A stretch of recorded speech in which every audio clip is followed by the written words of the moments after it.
I believe that we actually looked a little bit at the next chapter, right? So we had logarithms, and then we skipped a couple of sections with the word problems, and we moved straight into so-called antiderivatives. So this way we got the new story continued. And for the antiderivatives, there was a key formula. Just like for derivatives, there was a power rule for derivatives. Kind of similar, there is a formula for the antiderivatives. And that's the key formula that we're really going to get used to, just like for the derivatives, the power rule, because it's always going to be around in this textbook. So let me scroll there to the chapter 5. So the first section of it is dealing with this process of returning back from antiderivative to the original functional derivative. So it looks like I got stuck. Oh, there's actually a blank page. How about that? So what we saw last time, there was a statement that dealing with antiderivative that has two pieces. So whenever you want to find antiderivative, you have to put two, n integral and dx. So like in the exercise here with the powers, so if you have a power n here, then we have one bigger, n plus 1 for the power, which is also divided by the same exact n plus 1. And we also had the constant, so-called c, or the constant added to it, simply because if you differentiate, the constant has derivative 0, so it disappears. Well, that's a little bit extra added to this story. So what if I try to actually look at the particular example with these powers so we can start to use the little formula? I believe exercise like example underlined here that we could check by taking a derivative of x cubed, and that brings us to 3x squared.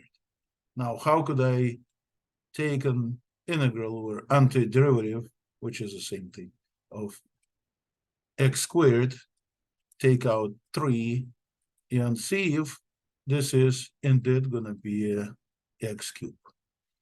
Well, 3 is going to stay as the constant. The power will be 2 plus 1, 2 plus 1. And I divide this by also 2 plus 1 and plus the constant. So this way, I'm going to be able to, looks like, simplify a little bit, because this is really 3, so 3 and 3 going to cancel. And we end up with x cubed with the constant, and that's exactly what they just produced here for us.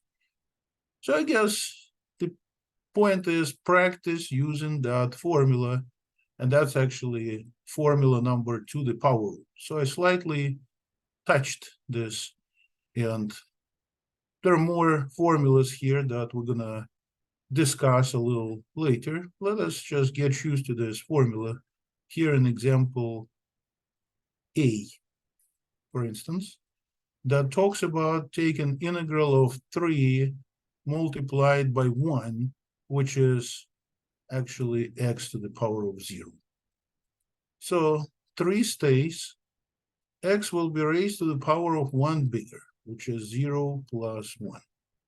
And I divide this by 1 and plus the constant. So this is how this is being done. And when I simplify, I just have 3x plus the constant right next to it. So we have exactly what they produced for the result.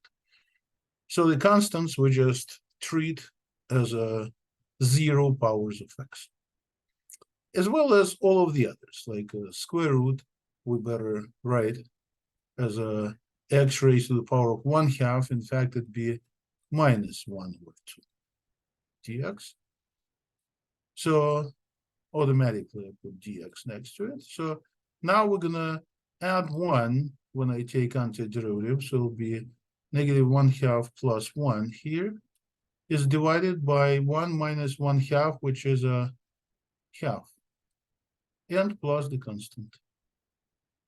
So now I'm gonna end up with a power of x equal to 1/2, and that half we could reciprocate, so multiply it by 2/1 instead of dividing by 1/2. So multiply by reciprocal. So we end up with 2 square roots of x plus the constant. And that's, I guess, should be performed here for the part C. Notice that if I take derivative of square root, remember it was a little special formula I shown you once. It was 1/2 square roots, right? If you remember that. And then, since we have another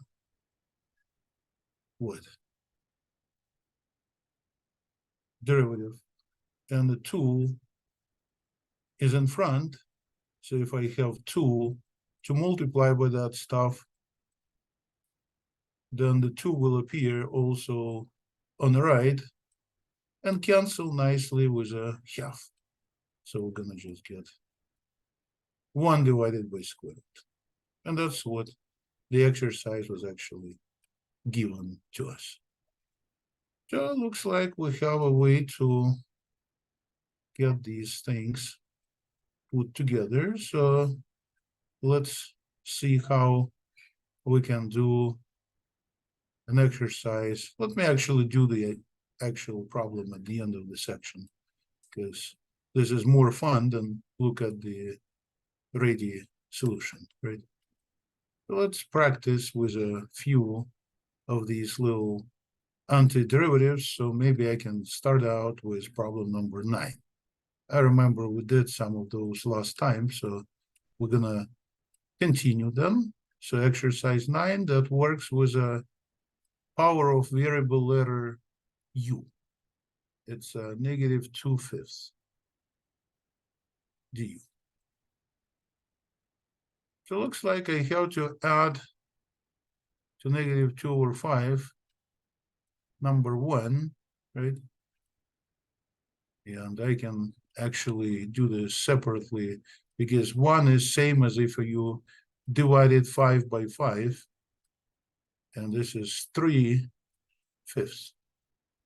So I put that same 3/5 in denominator, because power here's 3/5, and on the bottom I put 3/5 and plus the constant.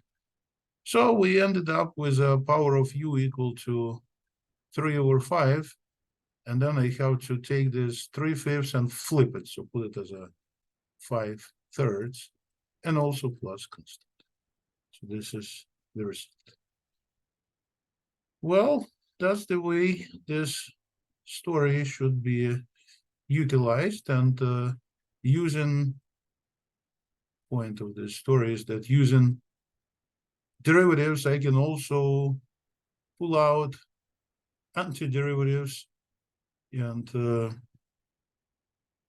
we can look at some more little formulas this way. So let me prepare some room, and notice there is another old favorite formula that deals with derivative of e to the power of x.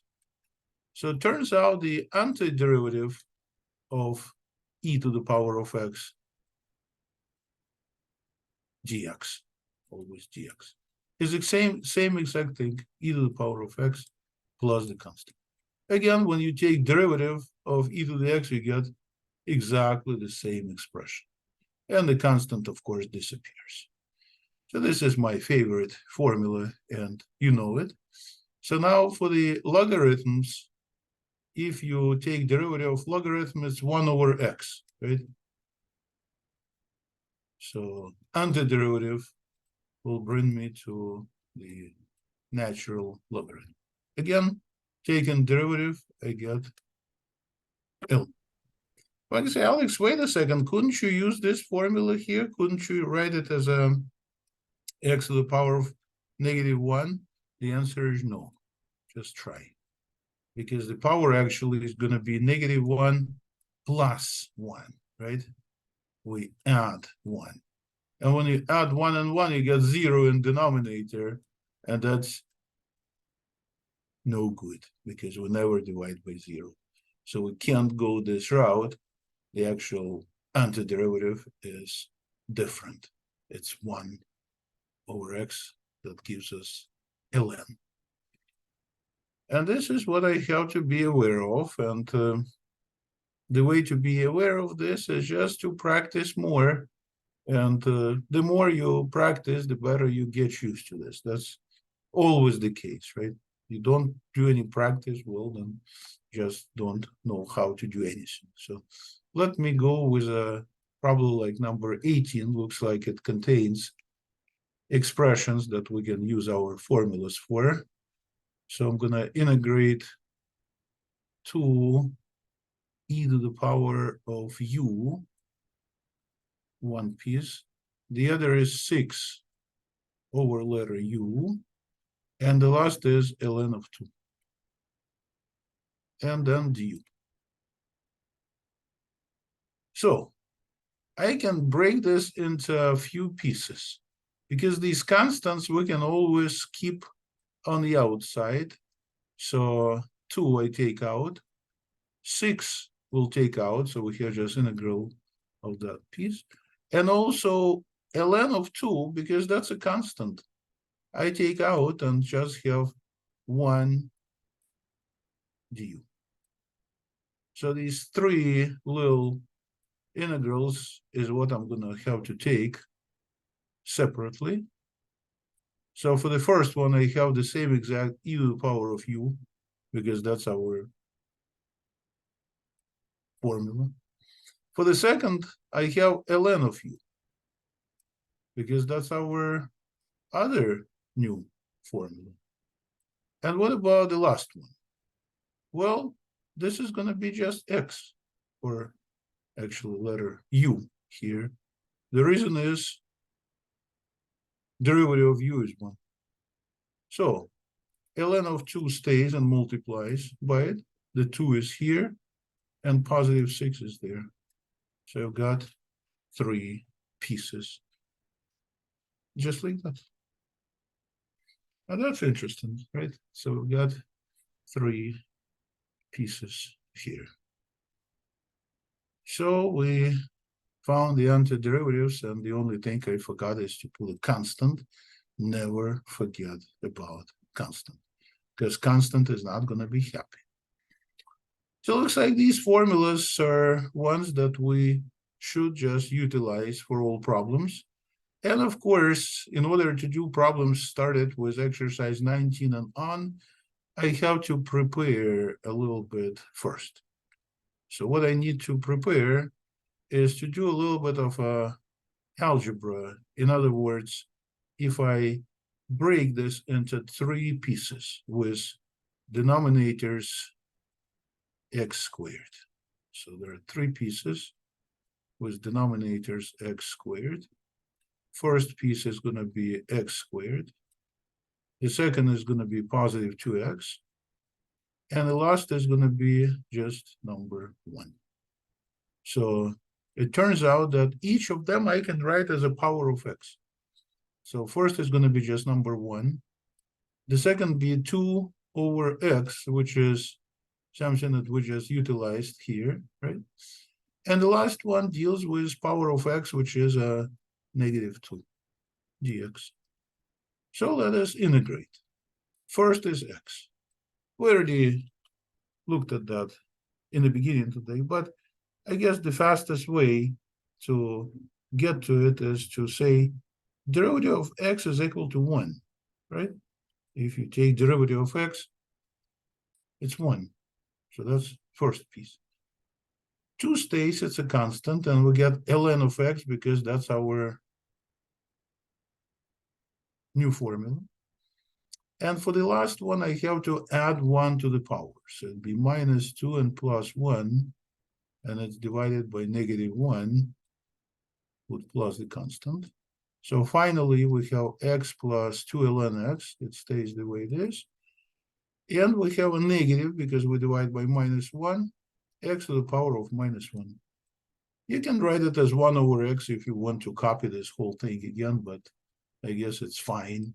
If you leave this for the answer, it'd be good enough for me. Good enough for me.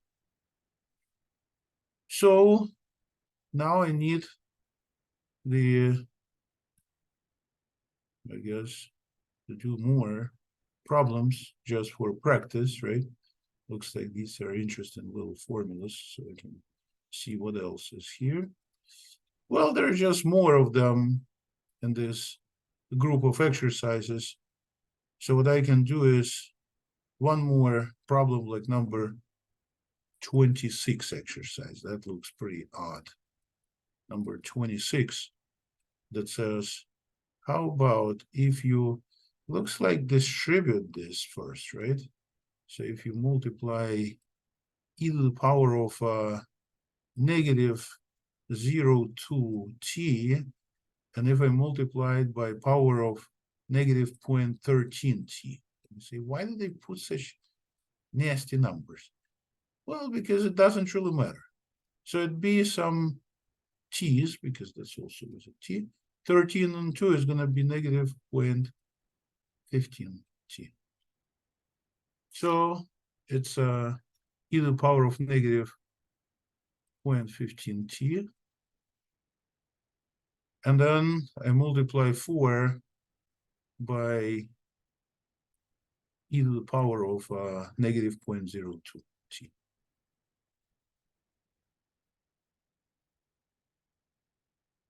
dt. So first piece I take a derivative of, and it's going to be the same exact thing, but there is a chain rule.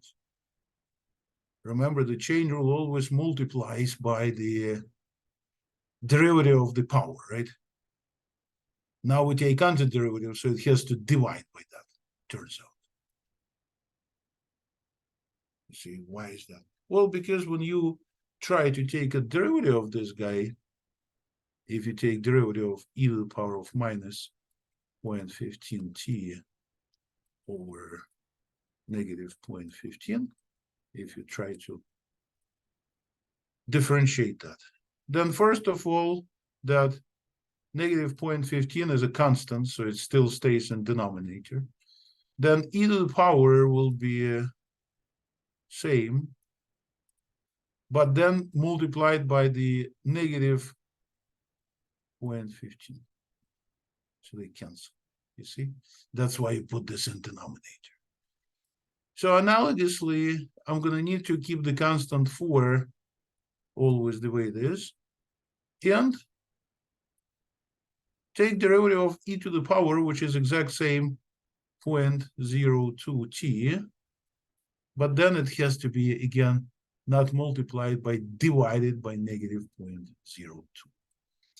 I guess this is something that brings us to the next section, so I think that's something that we're going to see a little later with more explanation.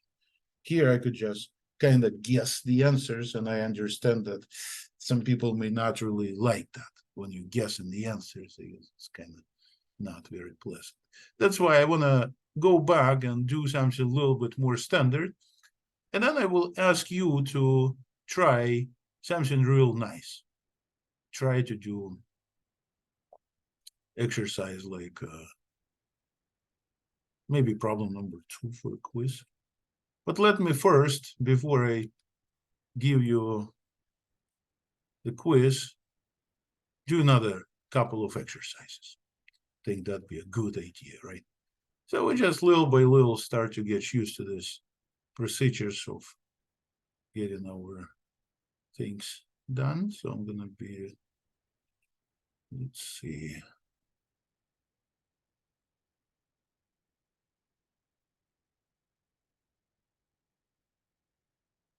Try to do something like exercise number 15. So number 15, I want to prepare to find antiderivative. So my first integral, I can keep that e to the x, but a half will be taken on the outside. And then the other piece will be, so that's dx. And the other piece will be the product of these two powers of x. So it'll be x to the first times x to the power of 1/2, right? Well, then it'd be x to the power of 1.5, or I can say 0.5 for convenience. I can use decimal, why not? So, antiderivative. Here's a half, e to the x stays, plus 1.5. I need to add another 1 to it, right? When I take antiderivative. That's our formula here. When I add 1, it's going to be 2.5. And plus the constant. When you say, Alex, it's 2.5, so how can I actually put a denominator here? Well, you don't have to, but if you really want to, technically, 2.5, to get a whole number, you need to multiply it by 2. So you have to also put 2 on the top. That's something that's worth to think about over what we have already Wednesday, so it's over weekend, right? So 5 is in denominator, 2 is on the top, and x to the power of 2.5 is here, plus the constant. You try to move it here, it's not given much room, so maybe I'll do it like that. This way, better see the answer. So, before doing problem number 2, actually before asking you to do problem number 2, let me do problem number 1, because this is going to be very, very similar kind of exercise. So in the problem number 1, I can prepare my integral, so I can write it as a -3 in front of 1 times dx. 3 times 1 is -3. So x is antiderivative plus the constant. So it'll be 3 times x, because instead of 3 times 1, because derivative of x is 1. So minus 3x plus the constant. So why are we multiplying by 2? Well, because in denominator is 2.5. In denominator, if you don't want to have decimal, how can you get rid of it? Well, you can multiply it by 2, so you get 5. But if I multiply denominator by 2, I must also multiply numerator by 2. I say, Alex, I like to multiply by 10. Well, you can multiply by whatever you like, the top and the bottom, but then you will cancel and you will still get 2/5. You can try. I'm glad that you're actually asking, because that's a little nifty way to get it. So that's worth to think about. In fact, all of these exercises that were done today, I would highly recommend you to do again over weekend. In fact, that's your homework, right? For the homework, you do problems that I recommend, the same exercises. And if you like something else, you can select some other problem. But I think a couple of problems will be good enough here, because they're kind of repeating the same exact idea. Keep using this power rule for antiderivatives, right? So just keep doing the same thing and again, and that's why I guess I'm gonna stop recording and let you think about